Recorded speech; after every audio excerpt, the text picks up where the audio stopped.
As do camarote ali também? Legal. Vou tentar manter essa frequência aqui, tá bom? Legal. E para começar, eu queria falar a respeito de um homem lá do século XVIII. O nome dele é John Wesley. Acho que alguns de vocês já ouviram falar dele.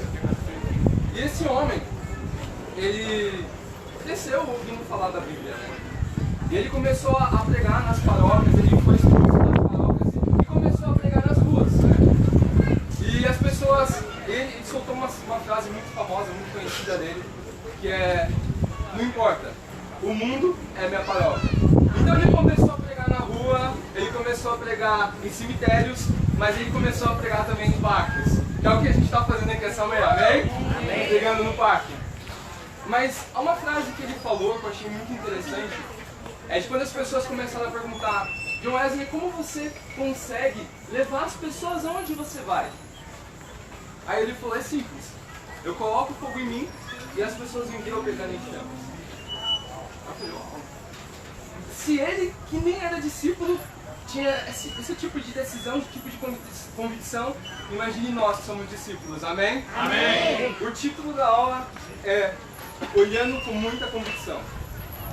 Vamos lá em Lucas 6. Vamos lá, Diogo! Lucas 6, 1.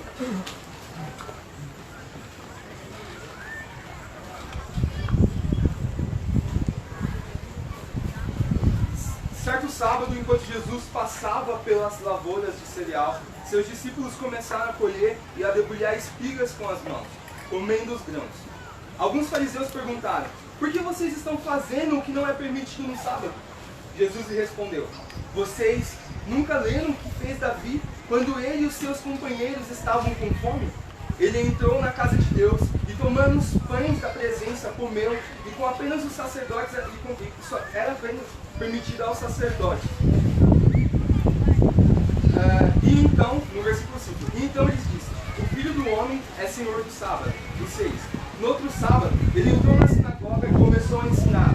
Estava ali um homem cuja mão direita era atrofiada. Os fariseus e os mestres da lei estavam procurando um motivo para acusar Jesus. Por isso, o observava atentamente para ver se ele iria curá-lo no sábado. Mas Jesus sabia o que eles estavam pensando e disse ao homem da mão atrofiada: levante-se e venha para o meio. Ele se levantou e foi. Uau! Eu gosto muito dessa escritura porque haviam pessoas religiosas naquele momento e Jesus ali sendo analisado, sendo provado o tempo todo.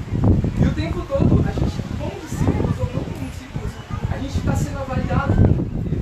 A gente está sendo analisado pelas pessoas do tempo todo.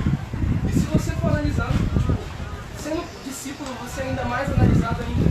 Então, na faculdade, no trabalho, em todos os lugares que você for, você vai ser analisado. E nesse momento, Jesus estava sendo analisado por pessoas da Bíblia. E o mais interessante, eles estavam indagando assim: nossa, será que ele vai curar no sábado? Será que ele vai realizar esse milagre no sábado? Eu vou contar uma coisa que aconteceu sendo aberto com vocês essa semana. Eu estou no último ano da faculdade de engenharia civil, então vou formar esse ano. E esse ano tem TCC. Então imagine, duas coisas que eu aprendi com o TCC. Ele é muito bom porque ele é feito em grupo, então a gente consegue dividir as tarefas. Mas ele é muito ruim porque ele é feito em grupo. Então, é horrível. É horrível.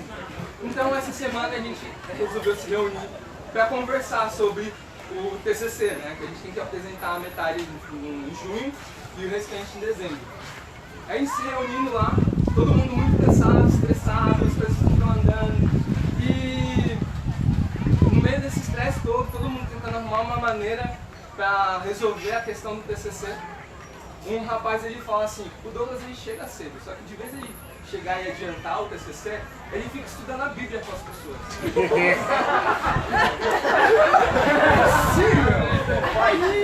O André é da minha sala. E é bizarro, porque hoje na minha sala eu sou que tem mais frequência no meu grupo de TCC. E eu falo: meu, como assim? Ele tá falando isso, o que tem a ver com aquilo? E ele falou isso. Aí eu falei, no momento eu fiquei assim: caramba, meu. Assim, mentalmente, né? Eu não falei nada, mas confesso que eu falei: nossa, ele tentou me ferir nesse momento. Ele tentou arrumar algum argumento, assim, pra me ferir. E eu lembrei dessa escritura de Jesus. Jesus estava sendo analisado na Bíblia. Sim. As pessoas estavam tentando criticá-lo, as pessoas estavam tentando analisá-lo. E eu lembrei dessa escritura e eu perguntei para os outros integrantes da sala se isso estava incomodando eles, né? E eles falaram assim, toda a galera falou assim, não, Douglas, tranquilo, pode ficar tranquilo. Aí eu olhei para ele assim. E o mais interessante é que no final dessa reunião, eles pediram para fazer uma oração. E eu vi aí uma oportunidade, eu fiz a minha oração e eu pedi para que eles um dia se tornassem discípulos, amém? Amém! Então nesse momento, foi muito incrível, porque a concepção deles, da minha vida, mudou bastante. Eu vejo muito como Jesus estava se sentindo naquele momento. Eu poderia ter ficado irado com aquele menino. Eu poderia ter falado um monte pra ele, assim, mas meu, não, amém. Vamos ver como Jesus reagiu. Porque Jesus, ele foi tão sábio, que ele não só quis mostrar a convicção dele, mas ele pediu para que aquele homem fosse ao meio, para que todos pudessem ver o que ele estava fazendo. Então, é muito interessante parar para pensar que ele poderia curar aquele homem de N formas, de diversas formas. Poderia falar assim, homem, seja curado. Poderia dar uma piscadinha, poderia fazer qualquer coisa, mas ele quis que o homem fosse no meio, para que todos pudessem ver ele sendo curado. O primeiro ponto da pregação, eu nem falei o título, né? Não. Falei? O primeiro ponto é, exposição gera convicção. Então a gente precisa se expor, para que as pessoas vejam a nossa vida como discípulo, o quanto convictos somos. E por conta disso, vamos ser perseguidos sim. Amém? Vamos lá, Lucas 6, 9. Jesus lhes disse, eu lhes pergunto, o que é permitido fazer no sábado? O bem ou o mal? Salvar a vida ou destruí-la?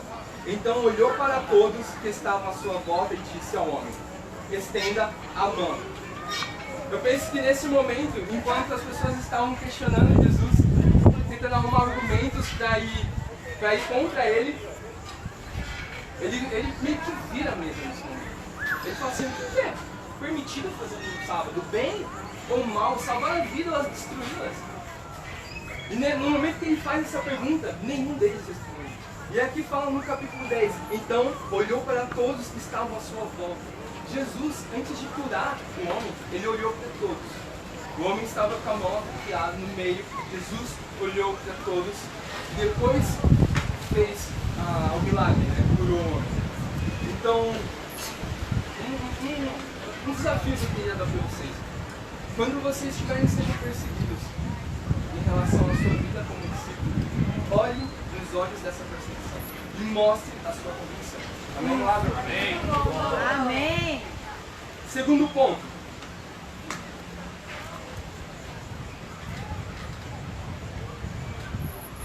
Exposição gera perseguição. Vamos ver como esses homens reagiram após o milagre, após a cura, né? É bom, o cara foi curado, né? As pessoas ficaram alegres naquele momento, elas ficaram felizes naquele momento. Vamos ver lá. 6:11. Mas eles ficaram furiosos e começaram a discutir entre si o que poderiam fazer contra Jesus. Então, após Jesus ter feito o milagre, eles começaram a discutir o que poderiam fazer contra Jesus depois. Então, perseguição gera perseguição. As pessoas vão começar a te perseguir, vão começar a te perseguir cada vez mais. Mas lembre que ser perseguido é bom. É sinal de que você está tendo uma... Pode ser que você esteja tendo ainda. Vamos no versículo 12. Num daqueles dias, Jesus saiu para o monte a fim de orar, e passou a noite toda orando a Deus. Ao amanhecer, chamou seus discípulos e escolheu 12 deles. 12 deles, a quem também designou apóstolos. Aqui a gente vê o segredo de Jesus Cristo. A gente vê como que ele conseguia ser tão convicto. Não era só pelo fato de ele ser Jesus Cristo. Ele tinha um relacionamento com Deus. Ele tinha um relacionamento que fazia tomar decisões. Então ele orava e depois ele tomava decisões. Eu acredito que por diversas vezes Jesus foi perseguido, diversas vezes fariseus, mestres da lei, pessoas que queriam simplesmente questionar a vida dele. E ele sempre muito convicto do propósito que ele veio para o mundo. E lá em 2 Timóteo fala que todos serão perseguidos. Então uma garantia que você tem como discípulo é de que você vai ser perseguido. E isso me anima muito. Anima vocês? Sim. Anima vocês? Sim.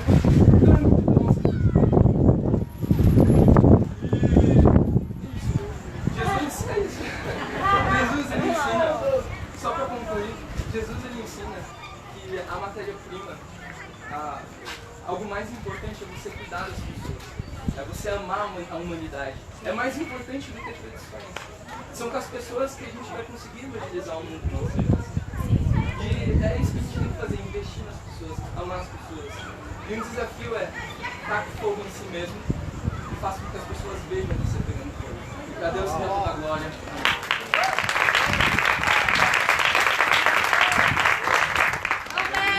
Bom dia, irmãos! Vamos, Mateus! Eu fui o único que veio sem uniforme. Então o Douglas está lá com a camiseta Convictus. Vamos lá! Freitas também. Eu não. Alguém faz a camiseta da conferência, amém? Cadê o sim? Ajuda um pouco. O nome dessa pregação de hoje se chama Fiel em Tudo. E antes da gente ler Lucas 6, é importante a gente entender um princípio bíblico muito importante lá em Lucas 16.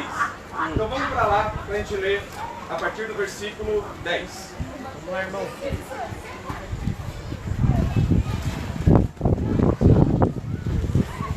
Lucas 16, versículo 10. E a Bíblia diz assim: quem é fiel no pouco, também é fiel no muito. E quem é desonesto no pouco, também é desonesto no muito. Assim, se vocês não forem dignos de confiança em lidar com as riquezas desse mundo ímpio, quem lhes confiará as verdadeiras riquezas?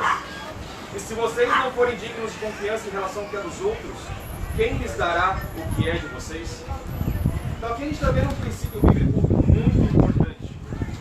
Se a gente quer que Deus confie para nós as coisas que realmente são valiosas, coisas espirituais, é necessário que pelo primeiro passo a gente consiga saber lidar com o dinheiro. Que a gente consiga saber lidar com as nossas contas e com as nossas finanças. Amém? E os dois pontos dessa pregação é exatamente o início da escritura. O primeiro ponto se chama fiel no pouco. Vamos lá para 1 Tessalonicenses, capítulo 4. Vamos lá. Enquanto a gente vai para lá, só para explicar um pouquinho o contexto, a gente vê que quando Paulo escreve para a igreja de Tessalônica, ele começa a carta animando muitos irmãos, falando que eles são um exemplo para toda a Macedônia e a Acaia. E é muito interessante quando a gente vê isso, porque é como se alguém falasse o seguinte: olha, essa igreja aqui em São Paulo é um exemplo para toda a América do Sul. Imagina alguém escrever uma carta falando isso, né? Começa muito bem. Só que depois a gente vê lá no capítulo 4, que ele fala que a igreja tem um pecado que precisava se arrepender. Assim como todos nós, como discípulos, sempre temos alguma coisa a se arrepender, no caso da igreja em Tessalônica, era o pecado da ociosidade. Vamos ler a partir do versículo 11. 1 Tessalonicenses 4, versículo 11. Esforcem-se para ter uma vida tranquila, cuidar de seus próprios negócios e trabalhar com as próprias mãos, como nós os instruímos, a fim de que andem decentemente aos olhos dos que são de fora e não dependam de ninguém.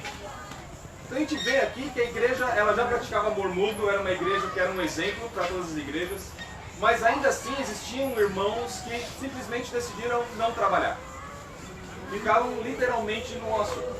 E a gente vê que esse era um pecado tão forte da igreja lá de Tessalônica, que se torna o mesmo assunto na segunda carta que Paulo escreve para a igreja de Tessalônica, mais ou menos um ano depois. E a gente vai ler agora como que Paulo lida com esse pecado pela segunda vez. Ele é bem mais forte, não é mais uma orientação, é uma exortação bem forte que ele dá para a igreja. Vamos para 2 Tessalonicenses 3, a partir do versículo 6. Muito bom. Muito bom.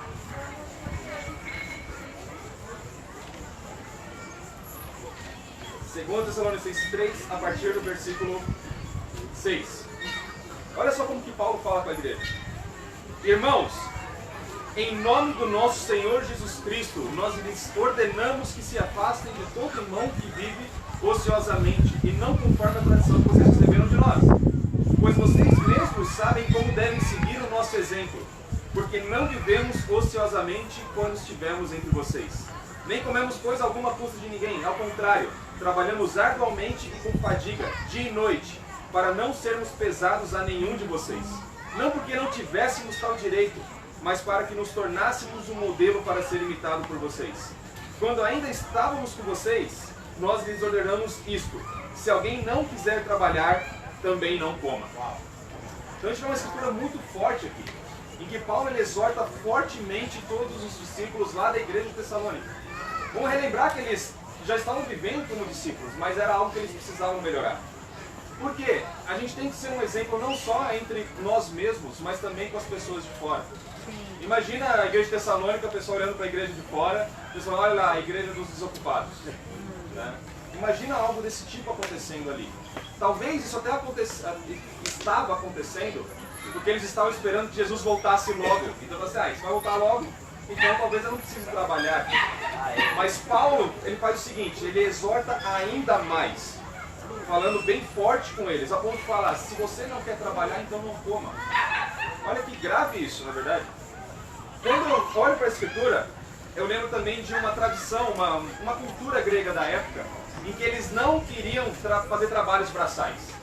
Os gregos consideravam que fazer um trabalho braçal era coisa de escravo, porque não se sentia digno de fazer esse tipo de serviço. Então, se a gente quiser pegar essa cultura que existia na época e que eles foram exortados e passar para os dias de hoje, talvez aquele emprego que você deseja tanto, que não está aparecendo para você, esteja te cegando e deixando você talvez ocioso dentro de casa, querendo aquele emprego que você tanto deseja, só que aparecem outras oportunidades que você também não se acha digno dela.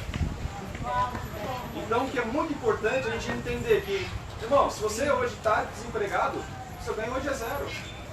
Então, o emprego, por mais simples que ele possa parecer, ele com certeza vai te ajudar, vai inclusive ocupar, né, a sua mente bastante, para que a gente consiga não só não viver ociosamente, que é um pecado, mas também nos dar mais ânimo para galgar coisas maiores financeiramente também.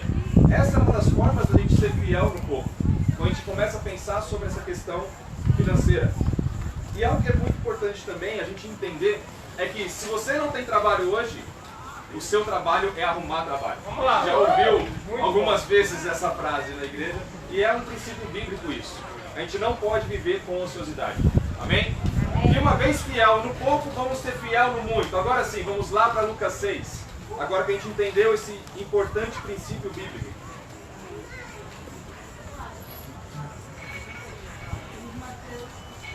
Lucas 6.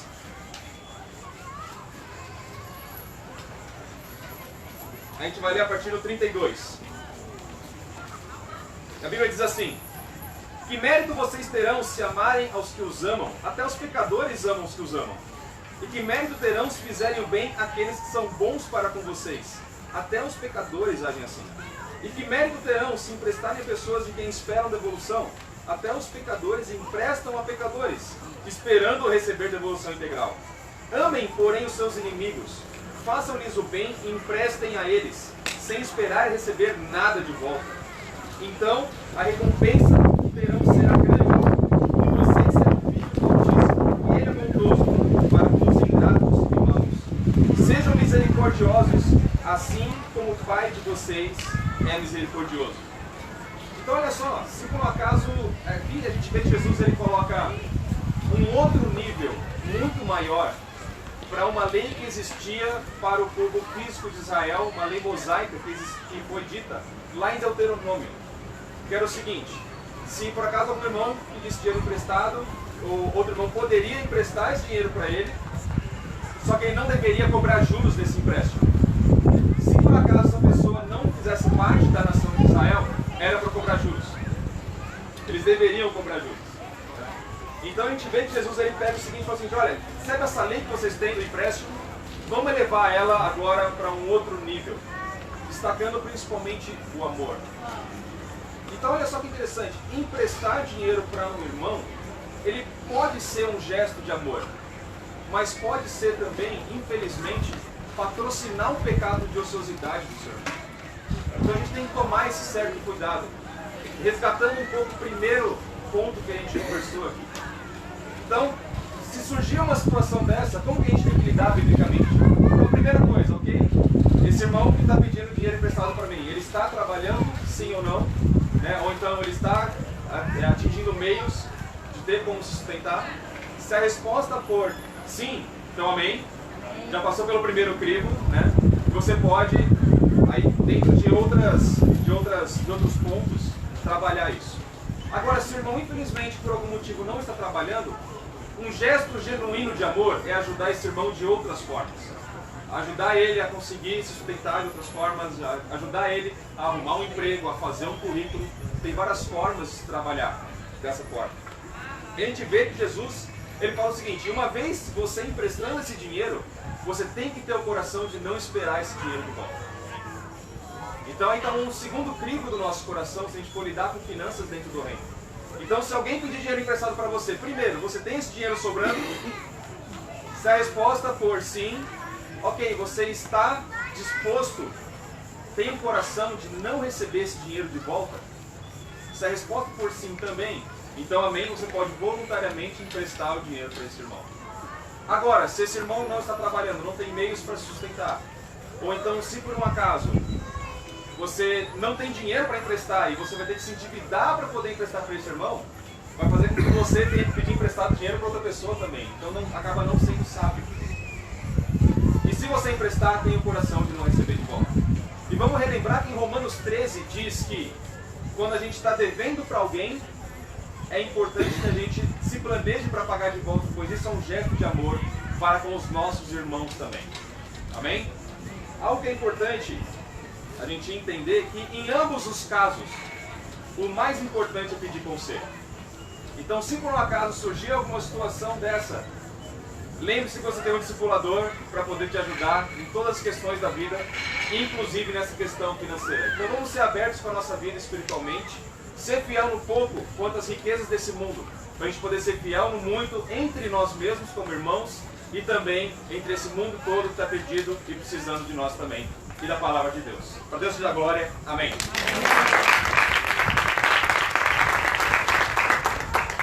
Bom dia, família! Bom dia! Animados para ver a palavra de Deus sendo pregada com poder? Sim! Que bom, porque ela já foi pregada dessa forma 2 vezes, amém?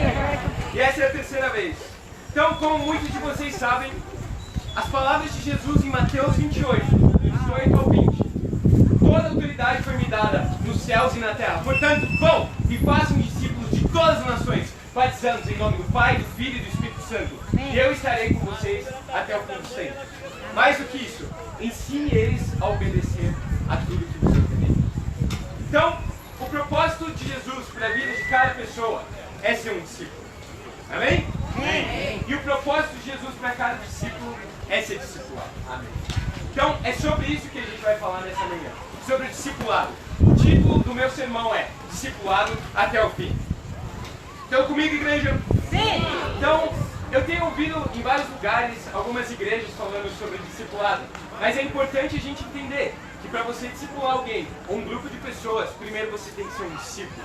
Então, o meu convite para você que está visitando aqui essa manhã é estude a Bíblia com quem te chamou e aprende o que é ser, de fato, um discípulo de Jesus. Amém? Amém! Vamos ler comigo Lucas 6, versículo 12. Vamos tentando.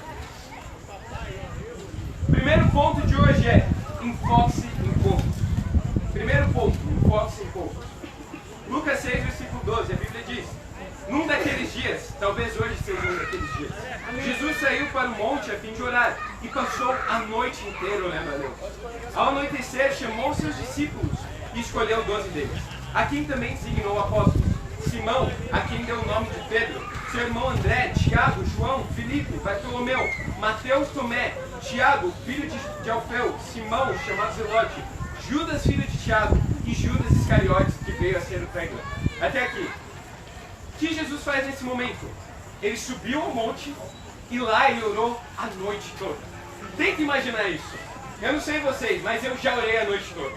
A gente já fez isso como família, então a gente já fez algumas vigílias. Mas eu lembro de uma vez que eu e alguns irmãos, a gente foi até a USP e ficou lá orando a noite toda.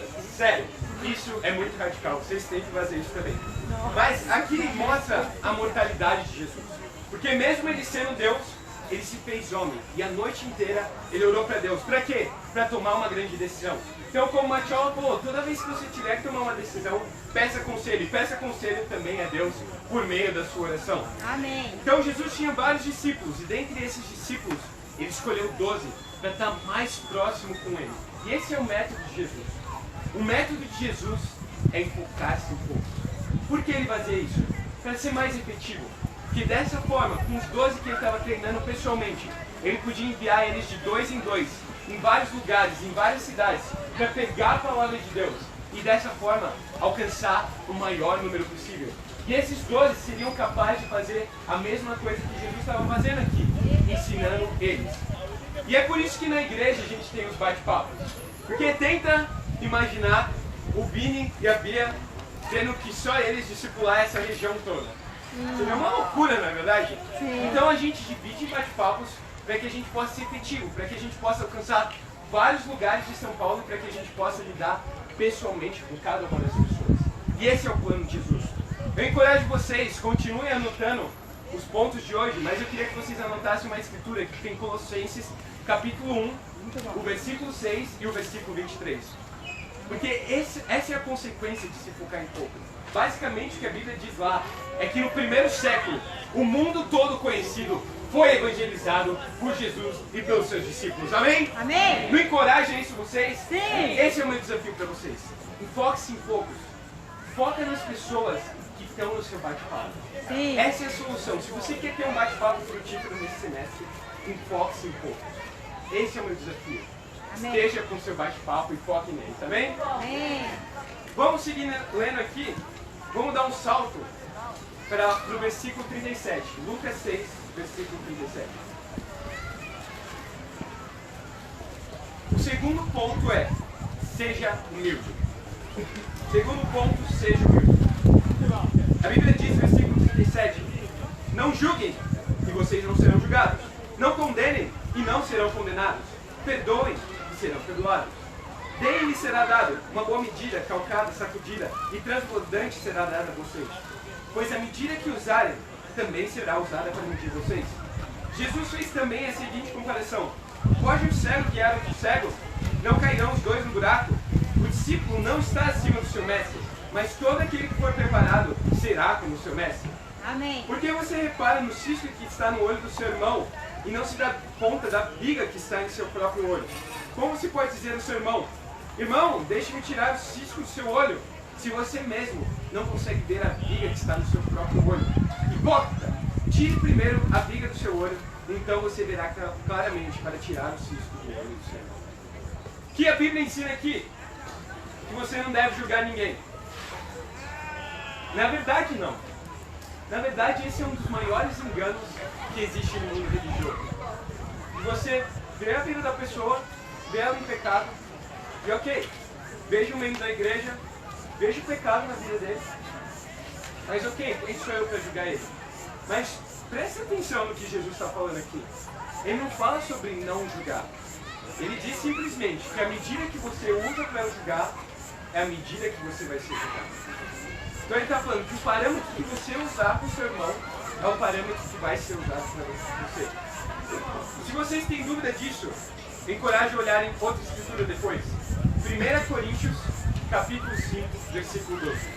E vocês vão entender claramente que sim, nós devemos julgar uns aos outros. Qual é o ponto? Que a gente tem que ter um parâmetro justo e não ser hipócrita. O ponto é a gente usar a Bíblia como parâmetro. E mais do que isso, ser humilde, para saber que da mesma forma que você quer tirar o cisco do olho do seu irmão, há uma trava no seu olho. Você também precisa de ajuda. Você também precisa de discipular. O discipulado é formado por dois componentes. Então, ter coragem para falar para o seu irmão que ele precisa mudar e ter humildade para você mesmo receber a ajuda do seu irmão. Vamos lá. Então, olha que curioso. Eu falei no primeiro ponto que a gente tem que se focar em poucos, mas ao mesmo tempo que você tem que focar em poucos, você foi chamado a Jesus a cuidar de todos os seus irmãos. E não é incrível isso? Qualquer um de nós pode discipular um ao outro. Por exemplo, eu discipulo o Willy. Cadê o Willy? Eu discipulo o Willy. Mas eu lembro de uma vez que eu agi meio, como eu posso dizer, meio grosso com a minha avó. E o Willi veio até mim e corrigiu a minha atitude. Isso é incrível, é esse coração que a gente tem que lidar. Eu não achei ruim isso. Naturalmente, eu tenho um orgulho para lidar, né? Então eu pensei, como assim? O Willi está querendo me ensinar, devia ser ao contrário. Mas não, o que ele fez é o coração que ele teve, é o coração que cada um de nós tem que ter. Porque isso é amor de verdade. Se ele não me amasse, ele deixaria eu agir da forma que eu agi. Então, muito obrigado por isso.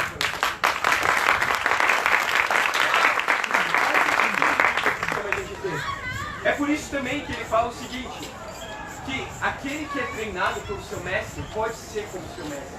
Ele está falando da relação de discipulado, de um ajudar o outro, os dois estarem no mesmo nível para ajudar muitas outras pessoas. Então, eu amo o conceito que é trazido aqui. Qual o desafio dessa escritura? Sermos humildes para Deus. Amém? Então, como você é humilde no discipulado? Eu quero explicar de forma prática como funciona. Então, alguém vem até você e fala assim, olha irmão, eu acho que você poderia agir melhor nessa área.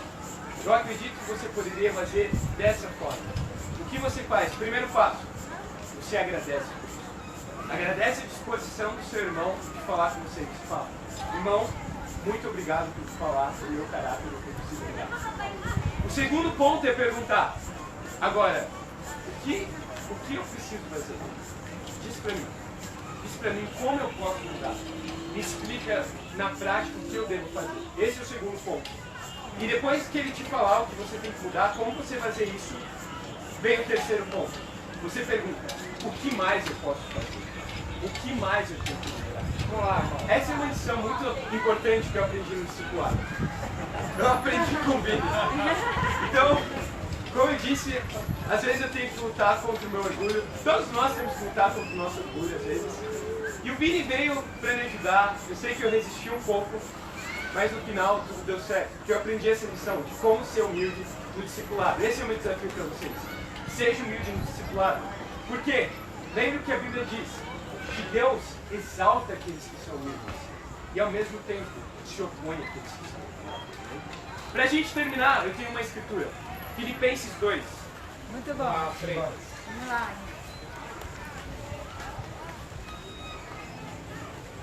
Fui incumbido de pregar a vocês e também falar sobre a CGC. Então eu quero preparar os nossos corações para receber essa. Filipenses capítulo 2.